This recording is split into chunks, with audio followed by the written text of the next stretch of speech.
روایت میں آتا ہے کہ جبریل علیہ السلام حضور پاک صلی اللہ علیہ وسلم کی خدمت میں حاضر ہوئے اور عرض کیا کہ یا رسول اللہ صلی اللہ علیہ وسلم، اللہ آپ کو سلام فرماتا ہے اور ارشاد فرماتا ہے کہ اے حبیب، اگر آپ چاہیں تو میں پہاڑ کو سونے کا بنا دوں جو آپ کے ساتھ ساتھ رہے۔ تو حضور علیہ الصلوۃ والسلام کچھ دیر خاموش رہنے کے بعد ارشاد فرماتے ہیں کہ جبریل، یہ دنیا تو اس کا گھر ہے کہ جس کا کوئی گھر نہ ہو، اور یہ تو اس کی دولت ہے جس کے پاس کوئی دولت نہ ہو۔ جبریل علیہ السلام کہتے ہیں کہ یا رسول اللہ صلی اللہ علیہ وسلم، اللہ آپ کی حق و صداقت کو قائم رکھے۔ روایت میں آتا ہے کہ حضرت عیسیٰ علیہ السلام اثناء سفر پر تھے۔ سفر کے دوران ایک شخص کے پاس سے گزر ہوتا ہے کہ جو شخص کمبل لپیٹے ہوئے سو رہا ہے۔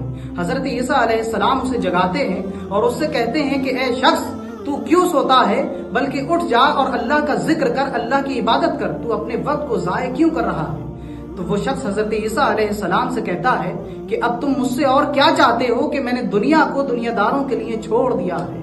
اور یہی اللہ والوں کا عالم ہے، یہی اللہ والوں کا حال ہوتا ہے کہ جو اللہ سے لو لگا لیتا ہے، اللہ پر توکل کر لیتا ہے، اللہ کو پہچان لیتا ہے، اللہ کی معرفت حاصل کر لیتا ہے، تو وہ فقط اللہ ہی کا ہو جاتا ہے۔